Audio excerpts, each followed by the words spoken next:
남자분들 군 복무해 보신 분들, 무슨 여자분들도 이제 군 복무를 하시는 분들 계시죠. 근무를 군 복무하는 중에 한 반은 훈련, 3분의 반의 반은 이제 내무 생활을 하게 되고 한 반 정도, 그러니까 반의 반, 4분의 1 정도는 근무를 쓰는 것이 군 생활의 대부분입니다. 근무를 쓸 때 여러 가지 근무를 쓰는데 특별히 야간 근무를 쓸 때 가장 중요한 것이 암구호입니다. 암구호. 가령 오늘의 암구호가 예인 그리고 교회면 한쪽에서는 예인이라 외치면 반대쪽에서는 교회라고 응해야만 피야 식별이 가는 거죠. 그리고 이 암구호를 확인하는 과정을 수하라고 이야기합니다.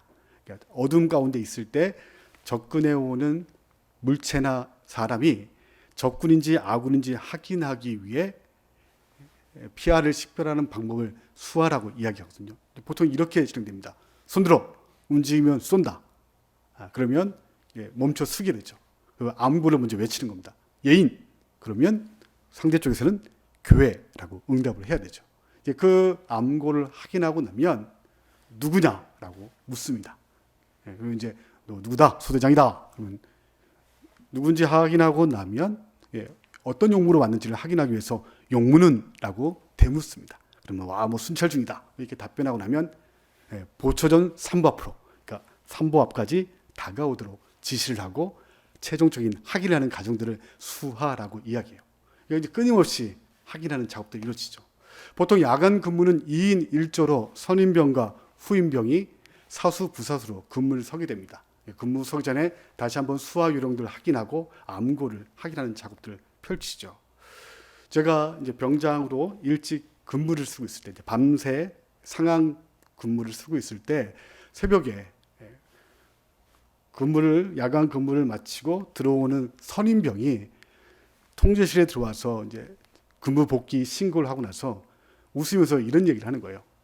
이제 막 신병 배치받고 처음 야간 근무에 동행했던 이 신병이 함께 쭉 다니다가 지나가는 사람을 본 거죠. 부대 내에서. 그래서 이제 훈련소에서 배운 대로 총을 겨누고 손들어 움직이면 쏜다라고 이제 수월을 하는 겁니다.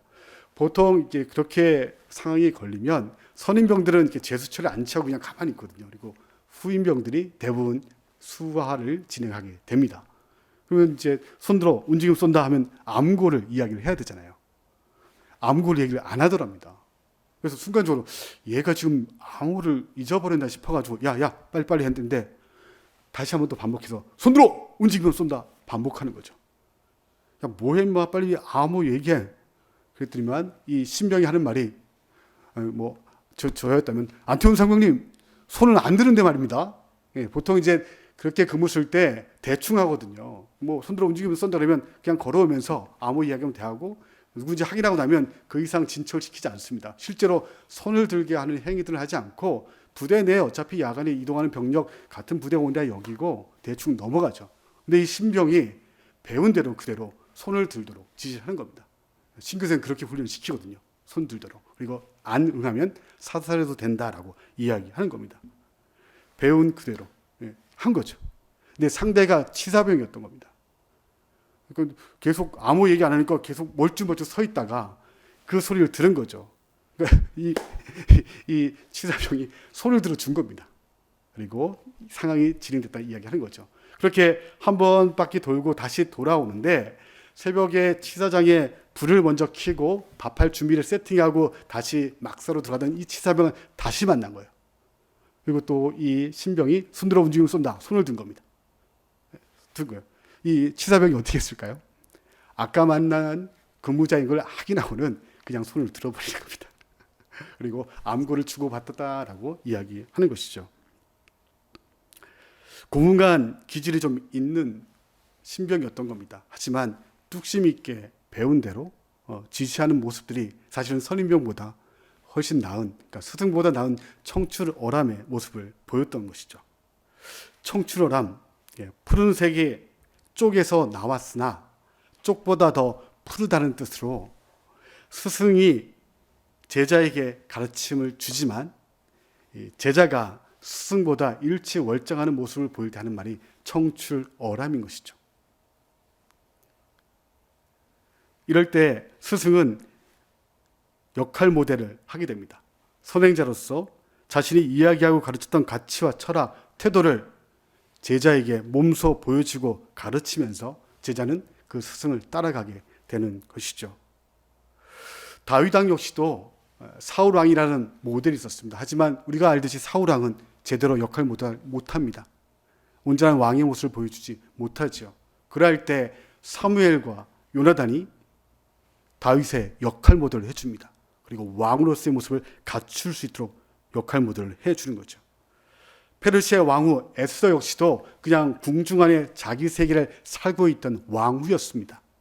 그런 그를 모르드게가 스승은 아니었지만 사촌 오빠로서 신앙을 가진 자로서 그를 일깨우고 에스더가 궁궐에서 나와 백성들의 억울함, 포로로 잡혀있는 유대 백성들의 억울함을 신원해주는 역할을 수행하게 만듭니다. 그리고 우리가 함께 살펴봤던 다니엘서, 그 다니엘서에는 스승은 없습니다. 하지만 다니엘과 사드락과 메삭과 아베느고 이 네 명이 동년배의 친구였지만 서로의 역할 모델 같이 병행하면서 함께 믿음의 길들을 걸어가게 만들어주는 거죠. 우리의 신앙도 혼자가 아닌 더불어 함께 공동체가 필요한 이유가 여기 있습니다.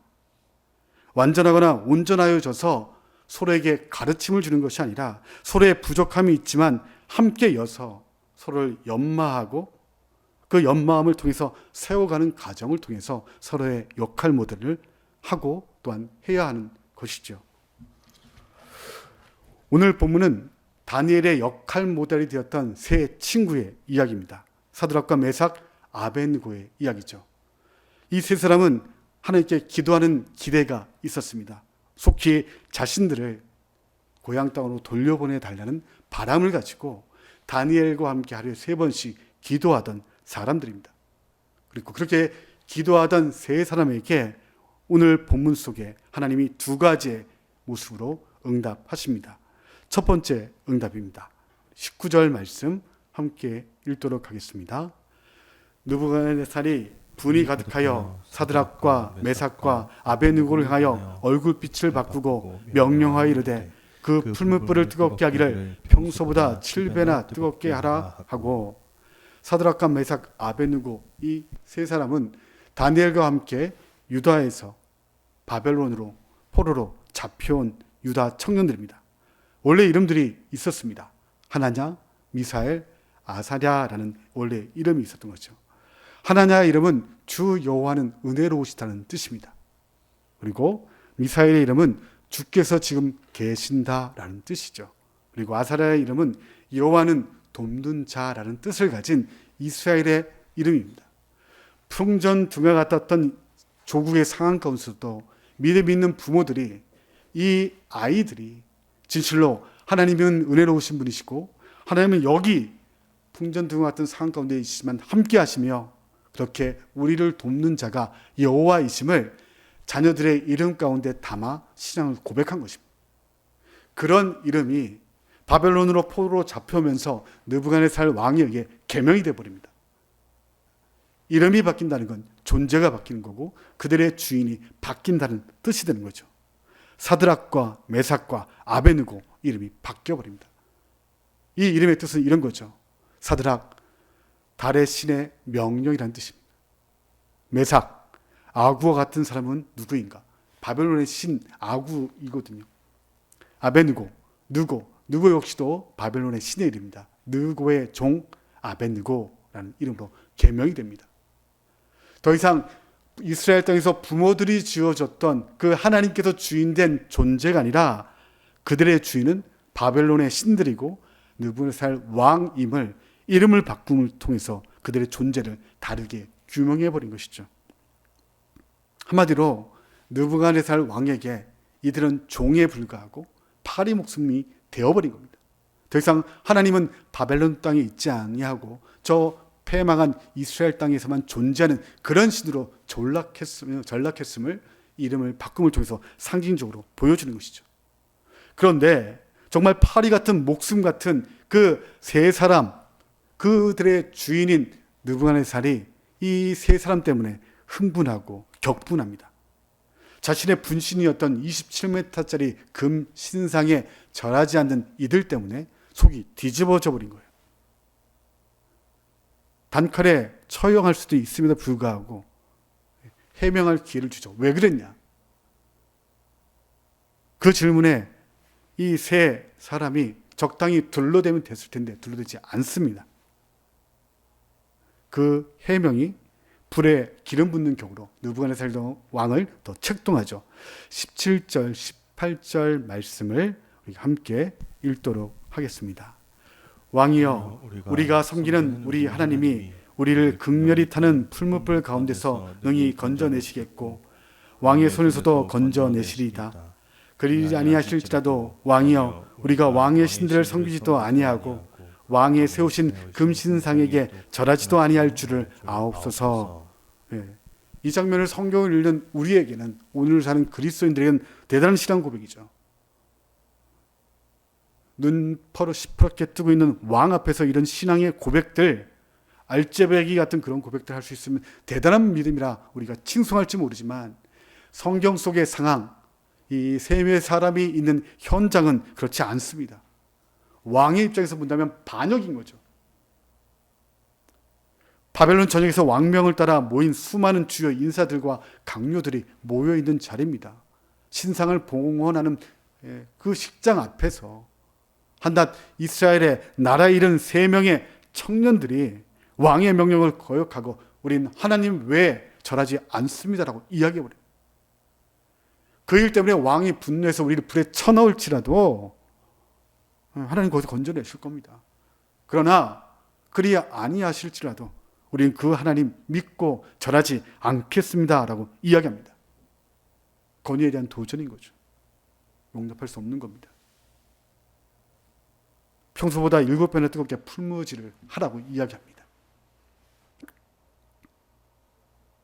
세 사람은 우리가 보기에는 참 선 굵은 신앙의 고백을 남겼지만 그 고백 때문에 죽음을 맞닥뜨리는 상황 가운데 처하게 되는 거죠. 자기 믿음의 일상에서 정직하게 고백하고 행동한 세 사람이니 하나님께서 선한 길로 인도하셔야 맞지 않습니까? 그런데 세 사람의 기도와 다짐에 하나님께서는 고백 그대로 그리 아니하실지라도 라고 응답하십니다. 성실하고 정직하게 말씀대로 산 그 결과가 선한 결과가 아니라 죽음으로 주어지는 거죠. 이번 주간 앞서 말씀드린 대로 잠언 16장 11절 말씀으로 아둘람 모임의 나눔을 함께 했었죠. 모임 중에 참여하셨던 교우분들 중에 개인 사업하시는 분들이나 직장생활 하시는 분들의 공통적인 어려움, 신자로서 믿음대로 사는데 어려움을 이야기합니다. 정직하게 단가를 내면 입찰을 받을 수 없는 상황들이 펼쳐지는 거죠. 단가를 임의 조정하거나 견적보다 입찰 가격을 높이 내고 실제 가격보다 차이 나는 만큼 반띄어 나에게 주면 너를 입찰해서 선택해 주겠다. 이런 선택들을 오너에게 받게 되는 겁니다. 갈등이 느껴지는 거죠. 정직하게 신앙의 양심을 지키면 아닌 것이니까 거절하고 포기해야 되는데 실제 그러지 못하지 않습니까? 우리가 가족이 있고 직장 동료들이 있다 보면 실제 그러지 못하는 경우가 많이 벌어집니다. 그런 상황 가운데 갈등을 많이 느끼는 거죠. 정직하게 신앙을 고백하고 그럴 수 없습니다라고 이야기해야 맞는데 오히려 그렇게 정직하게 행하면 하나님의 약속의 말씀대로 선한 결과들을 주셔서 믿음대로 살면 달라지는구나 경험을 시켜주셔야 되는데 오히려 팽당하고 다음 입찰에는 입찰서도 못 내게 만드는 상황들이 펼쳐진다는 겁니다. 신앙인의 갈등이 여기 있는 거죠. 말씀대로 살고 나니 손해보는 현장을 우리가 수시로 경험하게 되는 겁니다. 말씀대로 낮아지니 만만하게 보고 무시하고 잘못한 거 없지만 하나님이 평화를 이루라 하니 먼저 사과했더니 기고만장해져 버리는 것이 우리의 삶의 현장인 것이죠. 다부진 신앙 고백이지만 그 고백대로 살기라는 사실 쉽지 않습니다. 그러함에도 성경은 길을 제시하죠. 너희들이 갈등 가운데 있고 충분히 부족함을 안다. 그러면 너희가 지향해야 할 것 한 가지 있다라고 우리에게 권면하십니다. 마태복음 10장 32절 33절 말씀을 메시지 의역으로 함께 읽도록 하겠습니다. 세상의 여론에 맞서 내 편을 들어라. 그러면 나도 하늘에 계신 내 아버지 앞에서 너희 편을 들 것이다. 너희가 겁이 나서 달아난다면 내가 너희를 감싸줄 것 같으냐. 사람 앞에서 주를 시인하는 자를 하나님 앞에서 예수님께서 시인해 주신다라고 말씀하시는 거죠. 여기에 사실은 믿음이 필요한 것이죠. 상황에 함몰되지 않는 믿음, 눈에 보이는 현상에 흔들려도 이내 그리 아니하실지라도 믿음의 정도를 지키겠다는 결단, 그 고민이 사실 우리에게 필요한 것이죠.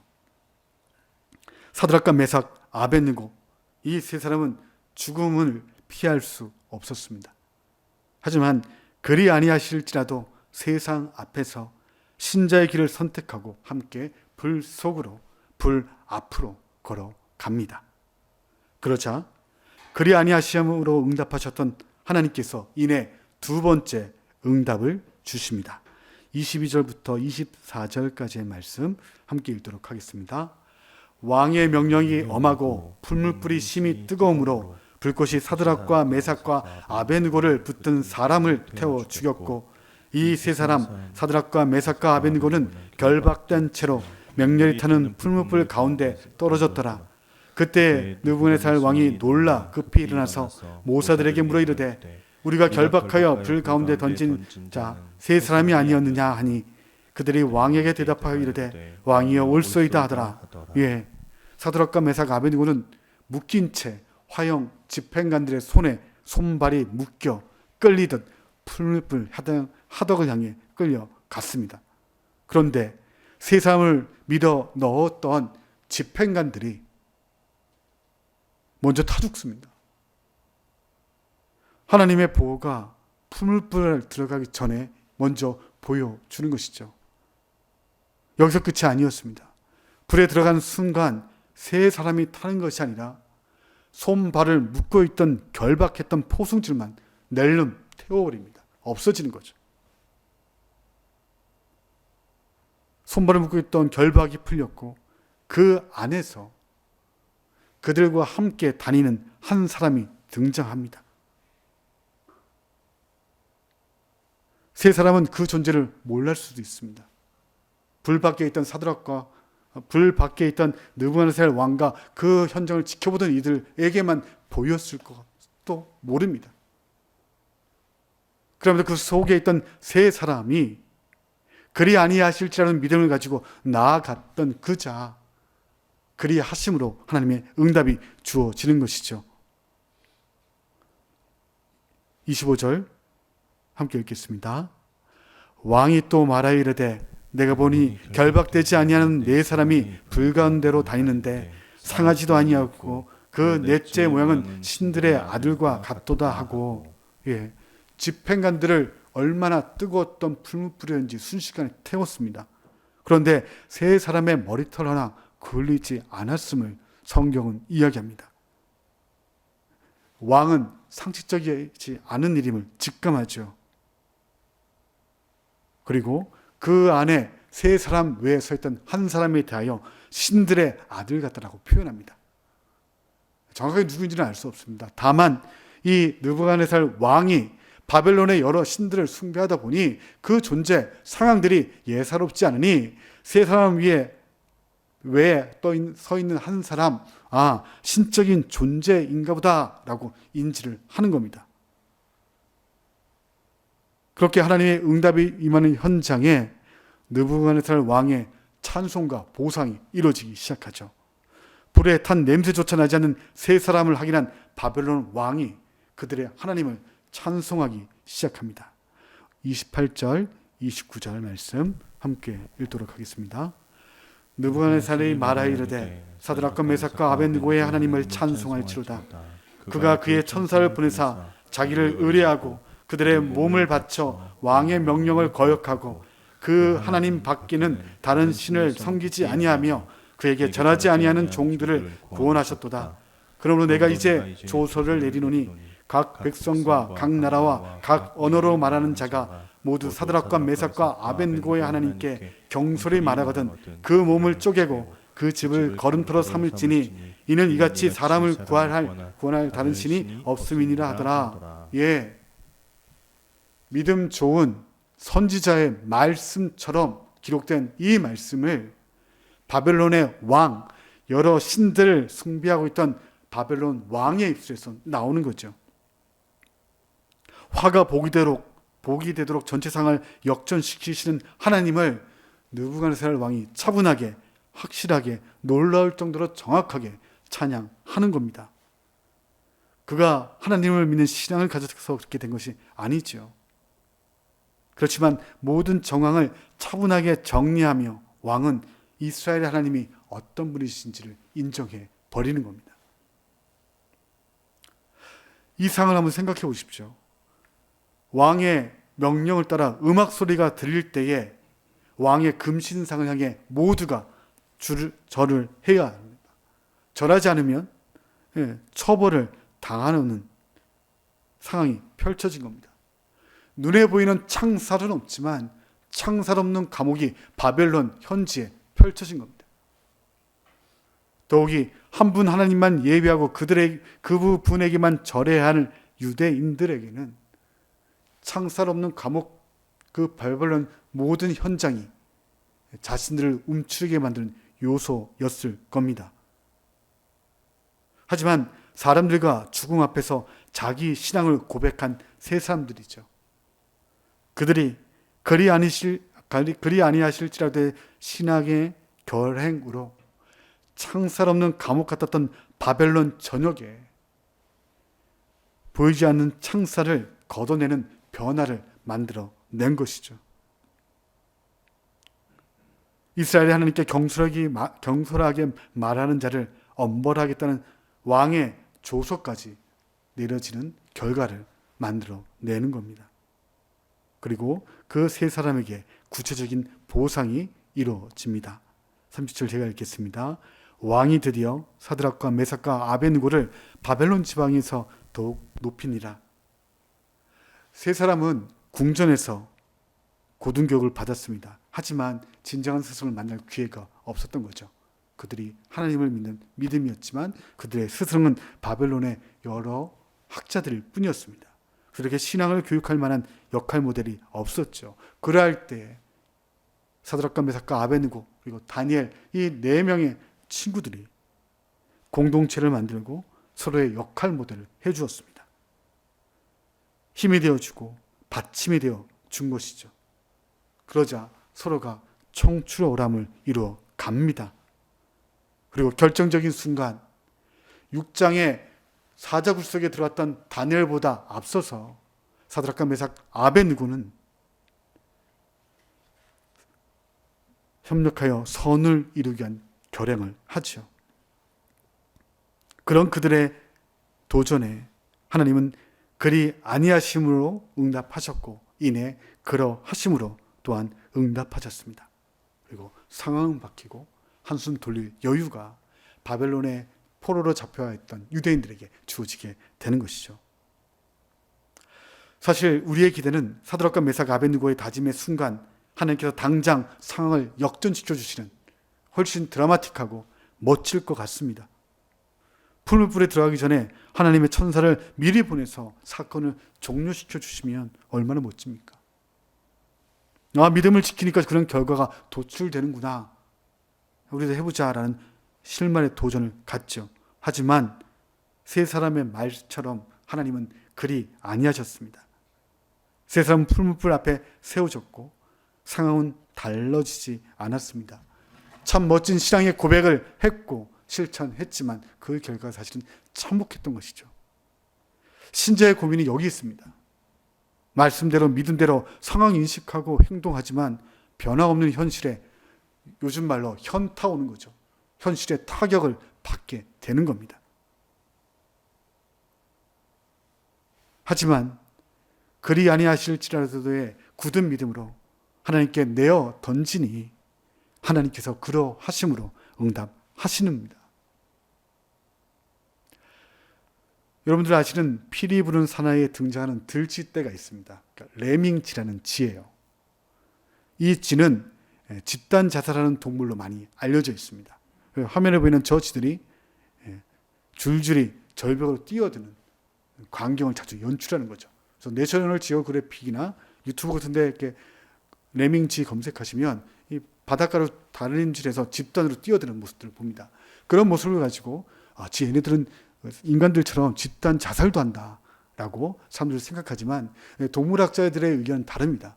이들이 집단 자살을 하는 것이 아니라 이들의 특징은 식량을 찾아 아무 방향으로나 다 함께 직진하는 습성 때문이라고 이야기합니다.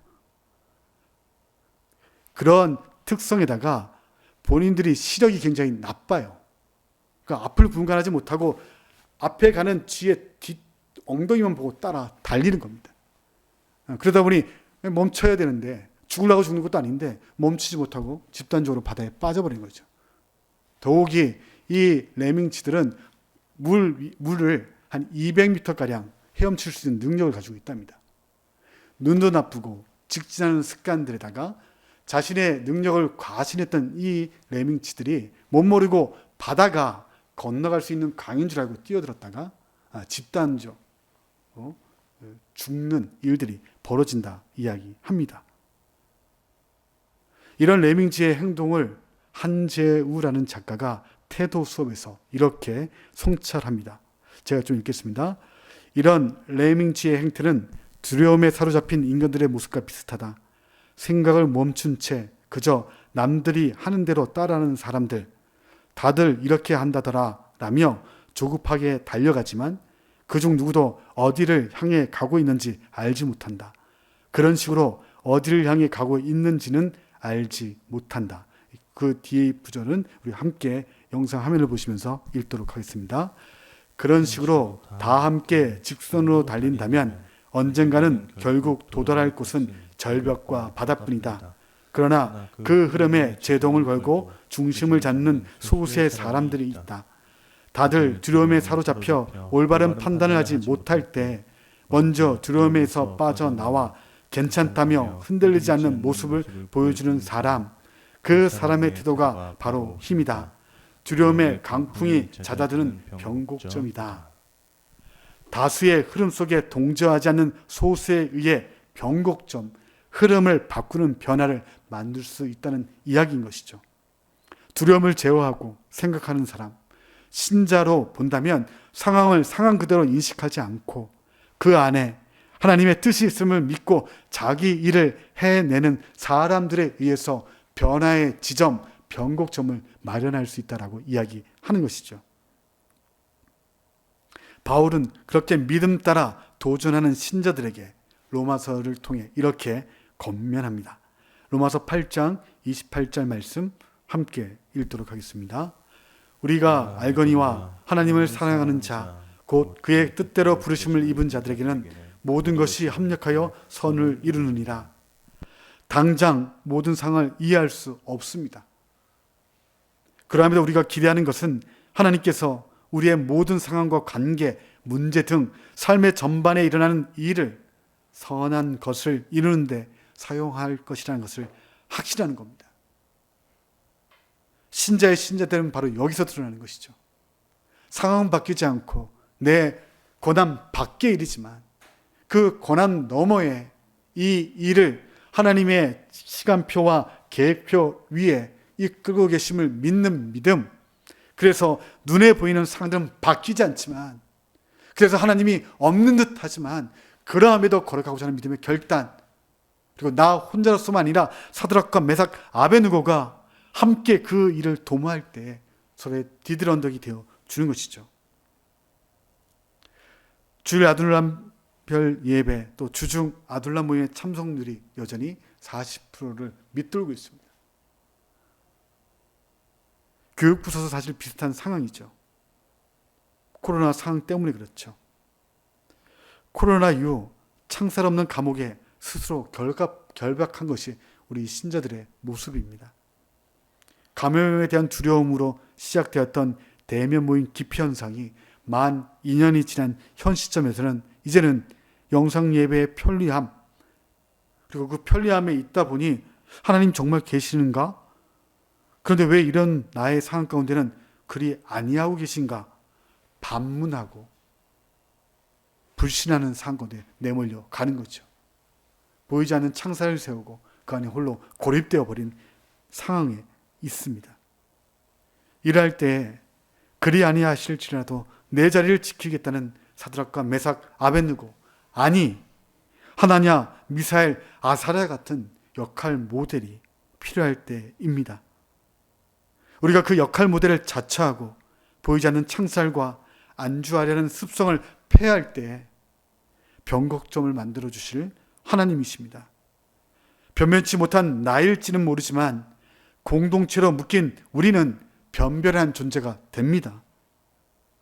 익숙함을 넘어서 기도의 자리, 예배의 자리, 교제와 성찰의 충정소로 함께 모이면 그리 아니하실지라도 여전히 그런 하나님이시지만 그러한 하나님조차 나의 하나님이심을 고백할 때에 그러한 신자됨을 보이는 그 자리에 하나님께서 하나님 되심을 보여주실 것입니다. 오늘 우리의 모습이 그러하길 원합니다. 눈에 보이는 상황들 변화가 없고 여전히 책받기들도 반복되는 어려운 일상, 답답한 일상이지만 그러함에도 내 자리, 그 삶의 자리를 벗어나 공동체 안에 주신 하나님의 은혜가 있고 그 상황 가운데 함께 참여하자는 애씀 가운데 하나님이 열어주실 그 변화를 함께 묵도하는 저와 여러분 되시기를 축원합니다. 함께 기도하겠습니다.